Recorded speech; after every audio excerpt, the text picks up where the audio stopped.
ଯେତେ ପ୍ରକାରର ବି ଆପଣ କେକ୍ର ରେସିପି ଜାଣିଥିବେ, ସବୁଠୁ ଇଜି ବା ସହଜ ହେଉଛି ଏଇ ମ୍ୟାଙ୍ଗୋ କେକ୍।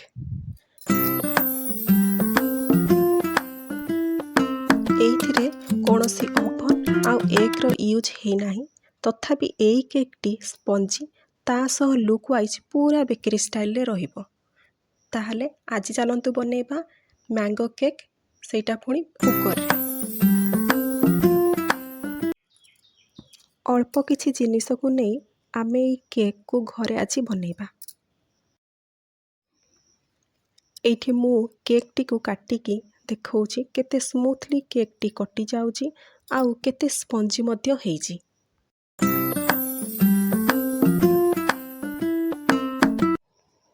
ନମସ୍କାର, ମୁଁ ମୋ ୟୁଟ୍ୟୁବ୍ ଚ୍ୟାନେଲ୍ ସିଜନ୍ସ ଆଣ୍ଡ ବାଇଟ୍ସରେ ଆପଣମାନଙ୍କ ସମସ୍ତଙ୍କୁ ସ୍ୱାଗତ ଜଣାଉଛି। ଏଇଠି ମୁଁ ମ୍ୟାଙ୍ଗୋ କେକ୍ ବନେଇବା ପାଇଁ ଗୋଟେ ମିଡ଼ିୟମ୍ ସାଇଜ୍ର ଆମ୍ରପଲ୍ଲୀ ଆମ୍ବକୁ ୟୁଜ୍ କରିଛି। ଆମ୍ରପଲ୍ଲୀ ଆମ୍ବ ନିଜର ଅରେଞ୍ଜ କଲର୍ ପଲ୍ପ ଆଉ ସୁଇଟନେସ୍ ପାଇଁ ଫେମସ୍। ତା'ର ନିଜର ନ୍ୟାଚୁରାଲ୍ ଅରେଞ୍ଜ କଲର୍ ପାଇଁ ମୁଁ ଏଇଠି କୌଣସି ଫୁଡ଼୍ କଲର୍ ୟୁଜ୍ କରିବି ନାହିଁ। ତା ସହ କୌଣସି ଏସେନ୍ସ ମଧ୍ୟ ୟୁଜ୍ କରିବି ନାହିଁ। ଆପଣ ମଧ୍ୟ ଟ୍ରାଏ କରିବେ ମିଠା ଆମ୍ବ ନେବା ପାଇଁ, ଯାହାଫଳରେ କି କମ୍ ଚିନି ୟୁଜ୍ କରିପାରିବେ।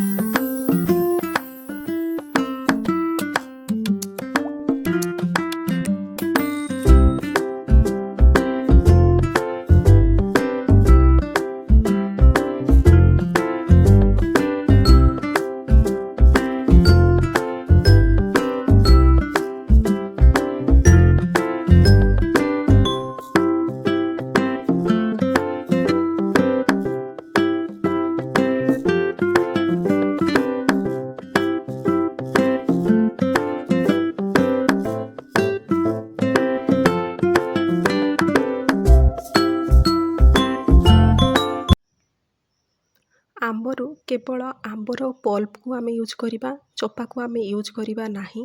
ମୁଁ ସେଇଠି ଛୋଟ ବାଉଲ୍ରେ ପୁରା ଫୁଲ୍ ବାଉଲ୍ ଆମ୍ବକୁ କାଟିକି ଟିକ୍ ଟିକ୍ କରିକି ନେଇଛି।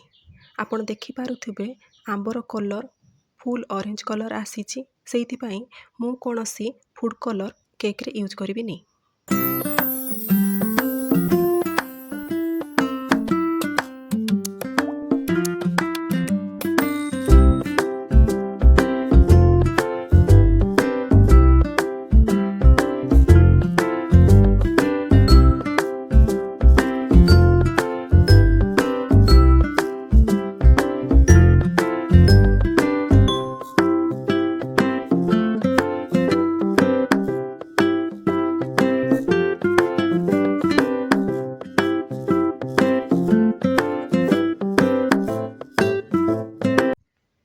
ମୁଁ ଏଇଠି 1 ବାଉଲ୍ ମ୍ୟାଙ୍ଗୋ ପାଇଁ 100 ଗ୍ରାମ ଚିନି ନେଇଛି।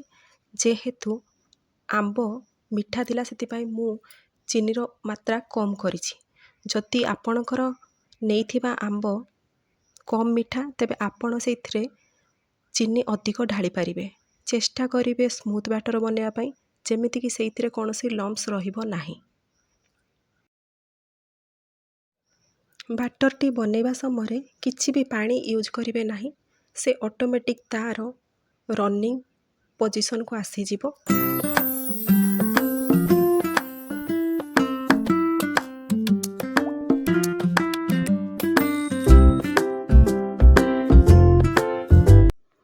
ଏବେ ଗୋଟିଏ ଜାଗା ନେଇ ମୁଁ ସେଇଥିରେ 50ରୁ 100 ml ଭିତରେ ଘର ତିଆରି ଗାଈ ଘିଅ ନେଇଛି। ଆପଣ ଚାହିଁଲେ ସେଇଥିରେ ମେଲ୍ଟେଡ୍ ବଟର୍ ମଧ୍ୟ ନେଇପାରିବେ।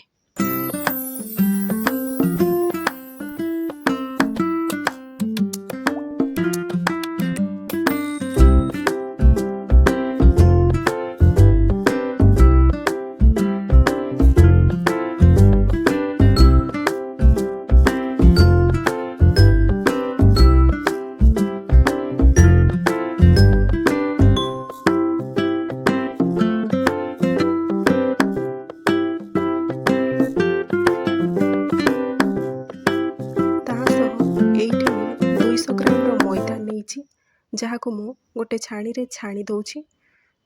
ଛାଣିବା ଫଳରେ ତାର ଯେଉଁ ଗୁଡ଼ା ଅଂଶ ରହିଛି ସେଇଟା ବାହାରିଯିବ। ସେଇଟାକୁ ଆମେ ଦେବା ନାହିଁ ଏବଂ ସେଇଥିରେ କୌଣସି ଲମ୍ପସ୍ ରହିବ ନାହିଁ।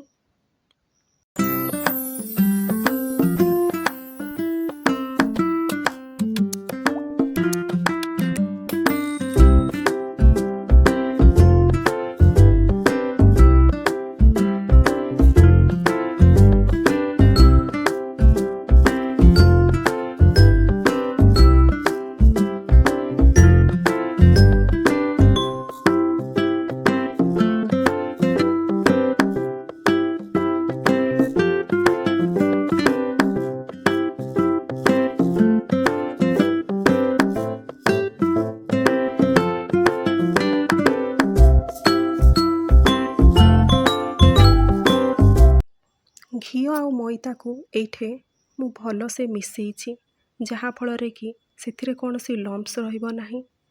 ଯେତେବେଳେ ଆପଣ ଦେଖିବେ ଆପଣଙ୍କର ଘୋଳଟି ଶୁଖା ହେଇଯାଉଛି, ଆପଣ ସେଇଥିରେ କିଛି ମାତ୍ରାରେ କ୍ଷୀର ମିଶେଇ ତାକୁ ରନିଂ ପୋଜିସନକୁ ଆଣିବେ। ମୁଁ ଏଇଠି ଫୁଲ୍ ଫ୍ୟାଟ୍ ଗାଈ କ୍ଷୀର ୟୁଜ୍ କରିଛି, ଯାହାଫଳରେ କି ସେଇଟାର ବ୍ୟାଟର ରନିଂ ପୋଜିସନକୁ ଆସିଯିବ। କେକ୍ରେ ଆମେ କେବେ ବି ପାଣି ୟୁଜ୍ କରିବା ନାହିଁ।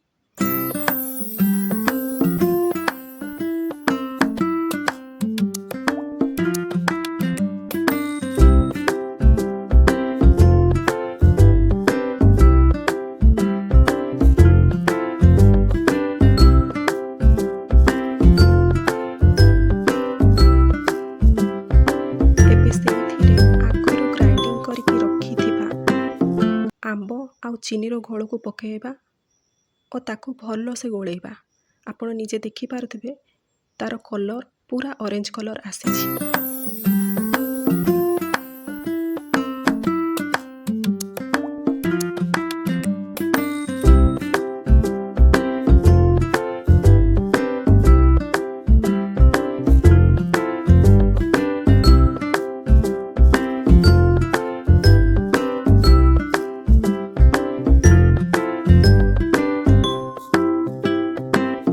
ଏଇଠି ମୁଁ ହାଫ୍ ଟି ସ୍ପୁନ୍ ବେକିଂ ପାଉଡ଼ର ଆଉ ହାଫ୍ ଟି ସ୍ପୁନ୍ ବେକିଂ ସୋଡ଼ାକୁ ମିଶେଇକି 1 ଟିସ୍ପୁନ୍ କରିକି ମୁଁ ସେଇ ଘୋଳରେ ମିଶେଇଛି, ଯାହାଫଳରେ କି ଆମର କେକ୍ଟି ସ୍ପଞ୍ଜି ହେବ।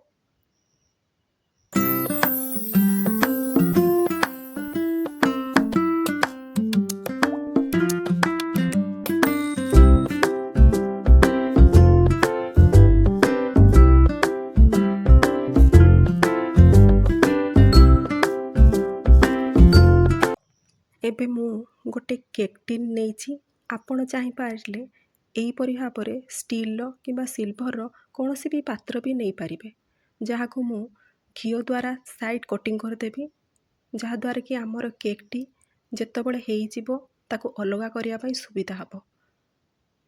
ଯଦି ଆପଣ ଘିଅ ନ ମାରିବେ ତେବେ ବଟର ନହେଲେ ରିଫାଇଣ୍ଡ ଅଏଲ୍ ମଧ୍ୟ କୋଟିଂ କରିପାରିବେ।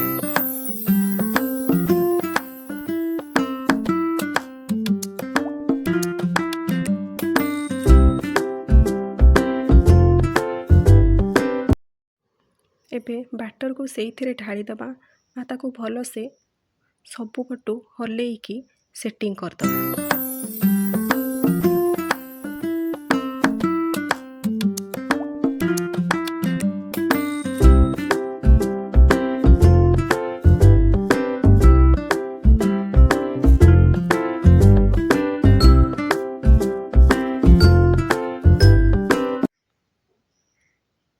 ଏଇଠି ମୁଁ କିଛି ପମ୍ପକିନ୍ ସିଡ୍କୁ କେକ୍ ଉପରେ ପକାଇ ଦେଇଛି, ଯାହାଫଳରେ କି ଆମର କେକ୍ଟି ସୁନ୍ଦର ଦେଖାଯାଉଛି।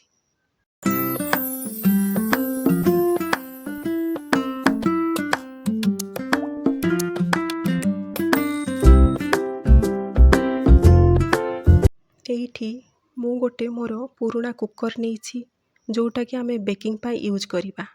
ତଳେ କିଛି ମାତ୍ରାରେ ଲୁଣ ଦେଇଦେବା ଆଉ ତାକୁ ଖେଳେଇ ଦେବା। ଲୁଣର ମାତ୍ରା କମ୍ ରଖିବେ, କାହିଁକିନା ଏହି ଲୁଣକୁ ଆମେ ଆଉ ଥରେ ଖାଇବାରେ ୟୁଜ୍ କରିପାରିବା ନାହିଁ। ତାକୁ ସବୁଆଡ଼କୁ ଖେଳେଇ ଦେଇକି ବିନା ହୁଇସିଲରେ ଗ୍ୟାସ୍ରେ ଲୋ ଫ୍ଲେମ୍ରେ 10ରୁ 15 ମିନିଟ୍ ବସେଇବା, ଯାହାଫଳରେ କି କୁକର୍ଟି ପ୍ରି ହିଟ୍ ହେଇଯିବ।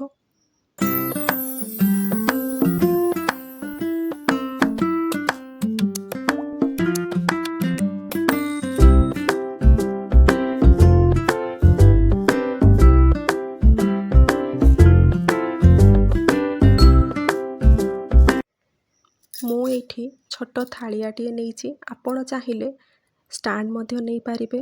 ଦେଖିବେ ସେଇଥିରେ ଯେମିତିକି ଆପଣ କେକ୍ ଦେଇ ସାରିଲା ପରେ କୁକର ଲିଡ଼୍କୁ ଦେଇପାରୁଥିବେ। ଏଇଠି ମୁଁ କୁକରକୁ ପ୍ରି ହିଟ୍ ଦେଇ ସାରିଲା ପରେ ସେଇଥିରେ କେକ୍ ଦେଉଛି ଆଉ ତା'ର ଲିଡ଼୍କୁ ବନ୍ଦ କରିଦେଉଛି। କେକ୍ କରିବା ସମୟରେ ଆପଣ ମନେ ରଖିଥିବେ ଗ୍ୟାସ୍ର ଫ୍ଲେମ୍କୁ ଲୋ ଦେବେ ଆଉ ବେକିଂ ପାଇଁ ଟାଇମ୍ ଦେବେ। ବିଲକୁଲ ବି ହାଇ ମିଡ଼ିୟମ୍ କରିବେ ନାହିଁ। ଏଇଠି ମୁଁ 10 ମିନିଟ୍ ପରେ ତା'ର ଲିଡ଼୍ ବାହାର କରିଛି ଆଉ ଆପଣ ଦେଖିପାରୁଥିବେ କେକ୍ଟି କିପରି ଭାବରେ ଫୁଲି ଯାଇଛି। କେକ୍କୁ ଆପଣ ଛୁରୀ ଦ୍ୱାରା ଚେକ୍ କରିପାରିବେ। ଯଦି ଆପଣଙ୍କର ଛୁରୀଟି ସଫା ରୂପରେ ବାହାରି ଆସୁଛି ଆପଣ ଜାଣିବେ କେକ୍ଟି ଫୁଲ୍ ବେକ୍ ହେଇଯାଉଛି। ଏଇଠି ମୁଁ ଚେକ୍ କଲି ଆଉ ଜାଣିପାରିଲି ଯେ କେକ୍ ଭିତର କଞ୍ଚା ଅଛି, ଯାହାଫଳରେ କି ମୁଁ ଆହୁରି 45 ମିନିଟ୍ କେକ୍କୁ ଛାଡ଼ି ଦେଇଥିଲି, ଯାହାଫଳରେ କେକ୍ଟି ଫୁଲ୍ ବେକ୍ ହେଇଯାଇଛି।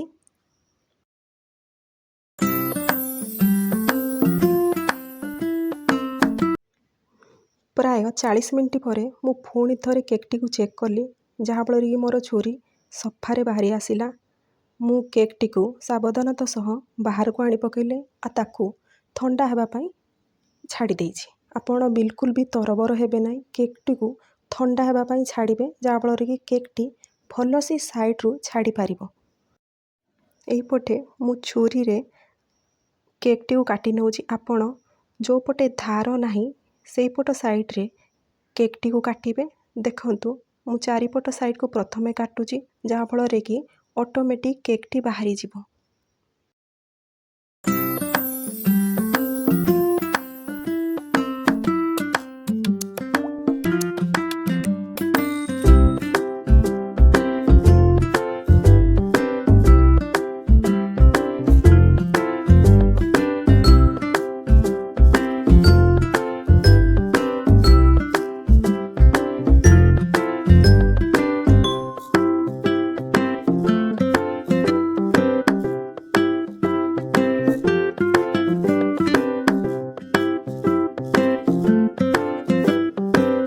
କେକ୍ଟିକୁ ବାହାର କରିକି ମୁଁ ଆପଣଙ୍କୁ ଦେଖାଇ ପାରୁଛି କେକ୍ଟି କିପରି ଭାବରେ ସ୍ପଞ୍ଜି ହେଇଛି। ତାହା ସହ ମୁଁ ଏଠି କାଟିକି ମଧ୍ୟ ଆପଣଙ୍କୁ ଦେଖାଉଛି କେକ୍ଟି ଭିତରୁ ପୁରା କୁକ୍ ହେଇଯାଇଛି ବା ପୁରା ବେକ୍ ହେଇଯାଇଛି, ବିଲକୁଲ ବି କଞ୍ଚା ନାହିଁ।